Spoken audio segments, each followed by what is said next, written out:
नमस्कार, दिन भर की बड़ी खबरों में आपका स्वागत है। पहले एक नजर आज की सुर्खियों पर। नीट विवाद पर 8 जुलाई को होगी अगली सुनवाई। सुप्रीम कोर्ट का एनटीए को लेकर बयान का गलती को स्वीकार कर उसमें करें सुधार। राहुल गांधी ने छोड़ी वायनाड की सीट, रायबरेली से बने रहेंगे सांसद। वायनाड से प्रियंका गांधी लड़ेंगी चुनाव। अग्निपथ योजना पर दीपेंद्र हुड्डा का बयान, कहा इस योजना से केवल 154 करोड़ की बचत कर पाएगी सरकार। इससे ज्यादा रकम सरकार अपने प्रचार और विज्ञापनों पर कर देती है खर्च।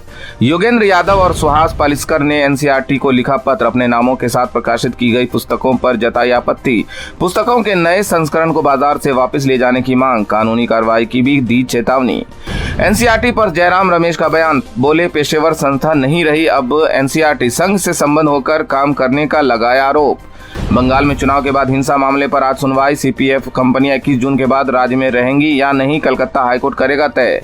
ह्यूमन रिसोर्स कंसल्टेंसी मर्सर के सर्वे के मुताबिक रहने के लिए देश में सबसे महंगा शहर बना मुंबई। यहां बिजली, ट्रैवलिंग पर खर्च सबसे ज्यादा। वहीं दुनिया में हांगकांग बना सबसे महंगा शहर। नीट पेपर लीक मामले में आज संदिग्धों से पूछताछ करेगी ईओयू। 9 आरोपियों को भेजा गया नोटिस। सुप्रीम कोर्ट में जल्द दाखिल होगा एफिडेविट। दार्जिलिंग में रेल हादसे वाली जगह पर ट्रैक बिछाने का काम हुआ पूरा, बहाल हुआ ट्रेनों का परिचालन। सोमवार को मालगाड़ी और कंचनजंगा एक्सप्रेस में हुई थी जोरदार भिड़ंत। चुनाव नतीजों के बाद आज पीएम मोदी का पहला वाराणसी दौरा। सीएम योगी भी रहेंगे मौजूद। रात्रि में भी वाराणसी में ही रुकेंगे पीएम मोदी। ये तो थी सुर्खियां। बात आज की सबसे बड़ी खबर की। पश्चिम बंगाल में 2 ट्रेनों में टक्कर की खबर ने सनसनी मचा दी है। एक बार फिर रेल मंत्रालय सवालों से घिर गया है। सोमवार सुबह पश्चिम बंगाल के दार्जिलिंग में कंचनजंगा एक्सप्रेस में मालगाड़ी ने पीछे से टक्कर मार दी। हादसे में 15 लोगों की जान जाने और 60 के घायल होने की जानकारी दी जा रही है। दरअसल न्यू जलपाईगुड़ी स्टेशन के करीब रंगपानी के रुई धासा में रेड सिग्नल होने की वजह से कंचनजंगा एक्सप्रेस रुकी हुई थी। इस दौरान पीछे से आ रही मालगाड़ी ने टक्कर मार दी। टक्कर इतना जोरदार था कि मालगाड़ी के इंजन पर एक्सप्रेस ट्रेन का एक डब्बा हवा में लटक गया, जबकि अन्य 2 डब्बे ट्रैक से नीचे उतर गए।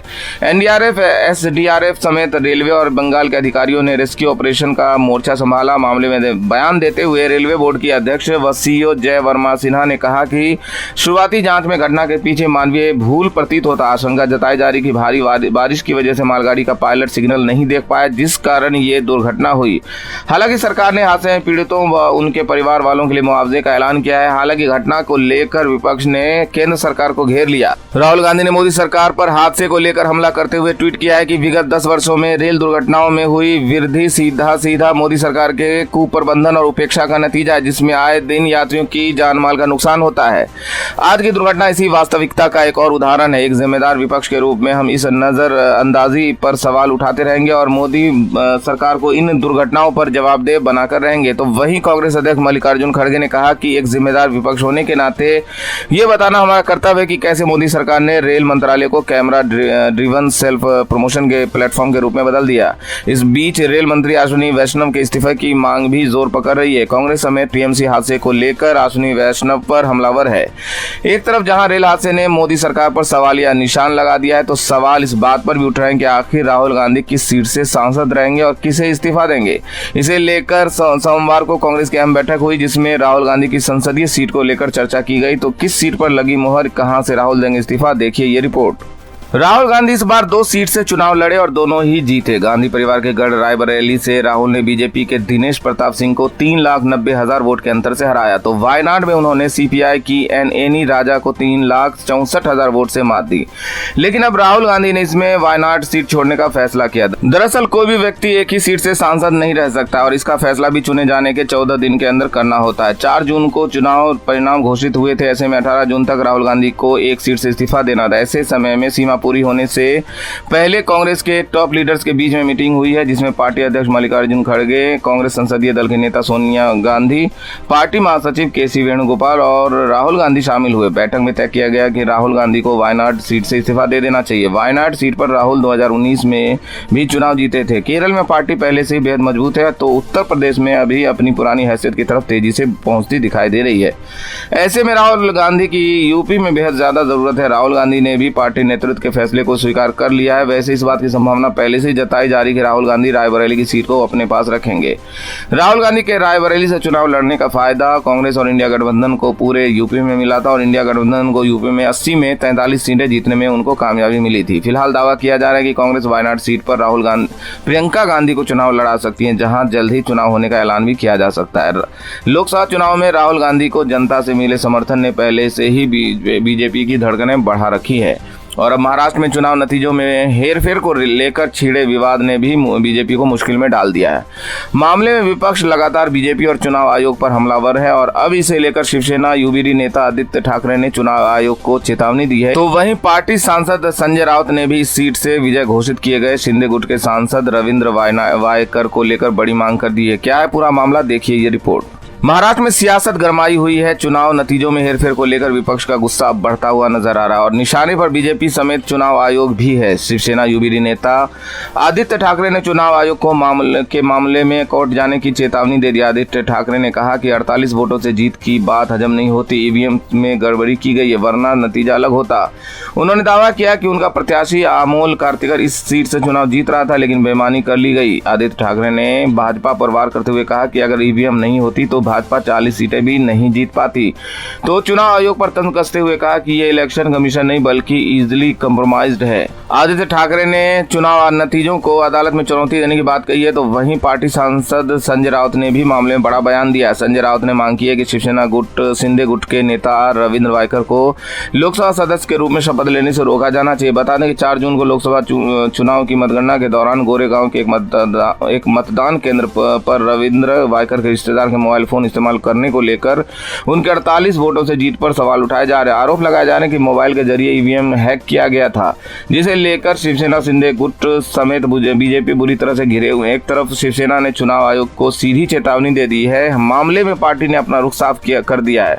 तो दूसरी तरफ आप सांसद संजय सिंह ने भी ईवीएम में हेरफेर को लेकर बड़ा खुलासा किया। संजय सिंह ने 80 सीटों पर नतीजों में गड़बड़ी के आरोप लगाए। उन्होंने दावा किया कि अगर गड़बड़ी नहीं होती तो एनडीए की सरकार ही नहीं बनती। उनके इस बयान से सनसनी मचा दी है। चुनाव आयोग समेत बीजेपी सवालों से घिर गई है। तो और क्या आरोप लगाए संजय सिंह ने, देखिए ये रिपोर्ट। एक बार फिर ईवीएम की विश्वसनीयता सवालों से घिर गई है। विपक्ष लगातार मोदी सरकार यानी बीजेपी और चुनाव आयोग पर हमलावर है। इस बीच आप सांसद संजय सिंह ने सनसनीखेज खुलासा किया। संजय सिंह का दावा है कि चुनाव के नतीजों पर में 80 सीटों पर हेरफेर की गई। ये 80 सीटें सिर्फ एक राज्य ही नहीं बल्कि देश भर की है। संजय सिंह ने ईवीएम को लेकर कहा कि सुप्रीम कोर्ट और इलेक्शन कमीशन को ईवीएम पर कोई सख्त फैसला लेना चाहिए। अमेरिका जैसा देश ईवीएम बंद करने की बात करता है, हम भी इसे लेकर सवाल उठाते हैं, लेकिन हमारा मजाक उड़ाया जाता है। इससे देश का लोकतंत्र कमजोर हो रहा है। मुंबई में ईवीएम से एनडीए के उम्मीदवार के रिश्तेदार का फोन जुड़ा पाया जाता है।